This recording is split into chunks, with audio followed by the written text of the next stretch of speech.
Yo, what's going on, guys? Today we're going to be talking about tires here for the Mark V Supra and what you should and should not be running, because these cars are incredibly picky with what they will like and will not like, and I have some current issues right now, so I'll go over all that, what I'm going to be doing, and also just kind of give you guys some general pointers if you're looking to make more power but still get more grip with this car. There's a lot of things to consider. So first thing we're taking a look at is the front tires, because these are fine. The rear is where you start getting some real big issues. So the front ones here, by the way, just as a general preface here, stock wheels from the the 2020 launch edition.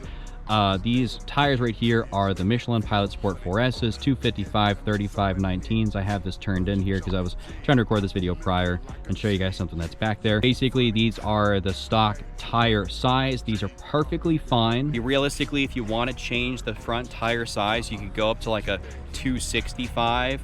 I don't know if you can fit a 275 up there, but I don't believe you need to go to a 275. A 265 on a Pilot Sport will be perfectly fine for whatever application you got, especially if you're just driving it around on the street. So you really don't got to worry too much about that. The rear, where you're putting down all that power, is where you kind of got to worry a little bit, or kind of put a little bit more consideration. So these tires right here are Mickey Thompson ET Street SS's.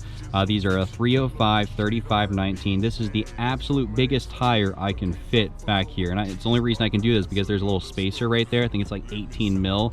And even then, you can see that there's this mark right here because this car squats so much that it just starts eating away at that. Which isn't necessarily a good thing, because I don't want to start chipping away at like the paint right there. So that's one of the reasons I'm going to be getting rid of these. The other reason, I'll kind of get in the car here for a sec.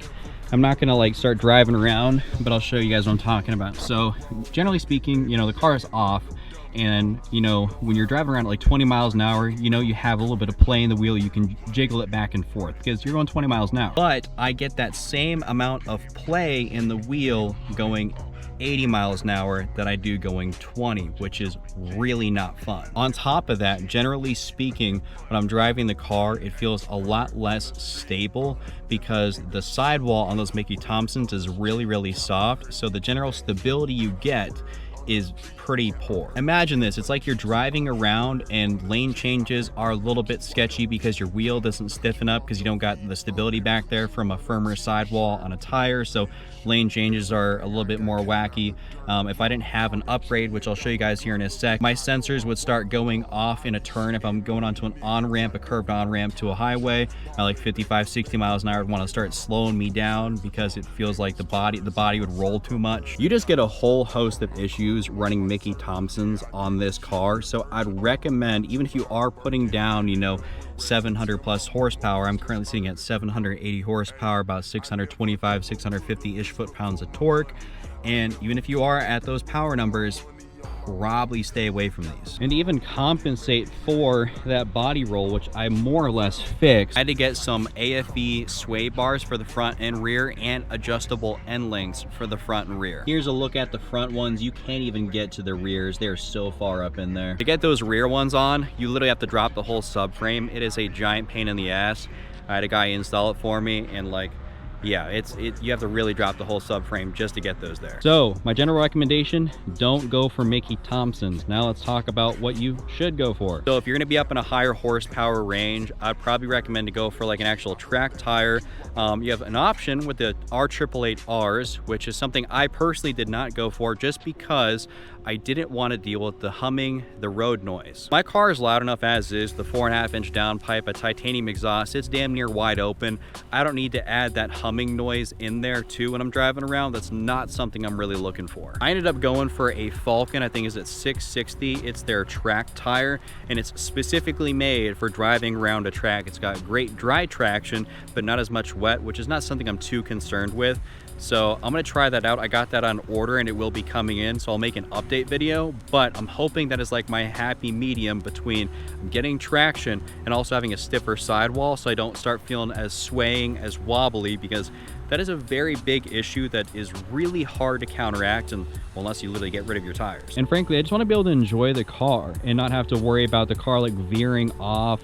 It's one thing to not have traction in the rear and to kind of compensate for that, but it's a whole nother thing when your rear has so much traction that your car just starts swaying off and it wants to pull away from you. That is a sketchy feeling. These cars are just so sensitive, being BMWs, that, like, you know, you have to deal with all this. So seriously, you know, Michelin Pilot Sport 4S's will be great for 99% of people out there. Unless you start making, you know, 700-800 wheel horsepower, then maybe you should probably go for something like an R888R, maybe this Falcon tire that I have on order. But other than that, I would probably recommend staying away from like a drag radial like a Mickey Thompson, just because you're gonna start running into issues. And if you're not trying to go down that route directly of, like, you know, taking it to the drag strip and just going straight and that's it, then it's not a good option for you. Other platforms maybe don't have as much of an issue with this, but our cars are just very finicky, very picky, so it's one of those things we have to kind of deal with. Hope that kind of clears some stuff up here as far as what you should or should not get for this car. I feel like I covered everything. If you guys have any questions, let me know down in the comment section below. Like I said, your front tires should be fine, and pretty much no matter what you do with them. And then your rear tires is where you can really go wrong, which is kind of where I have. So that's something that, you know, I don't want anyone else out there to be dealing with, because it's hard to find info out on these things. Like, I swear to God, people don't be talking about tires you should and should not be running on these cars, and it's very hard. I'm pretty, like, resourceful to find info, and I can't find damn near anything out there. That's that. I'm gonna enjoy the last few days with my Mickey Thompsons on. I'll make an update video as soon as I get those Falcons on there to kind of see what they ended up feeling like. Hopefully, fingers crossed, they're good, and if they aren't good, then pretty much my only option left is those R888Rs and that road noise. Thank y'all for watching. I appreciate you. If you enjoyed the video, give it a like, subscribe for more, and I'll see you guys next time.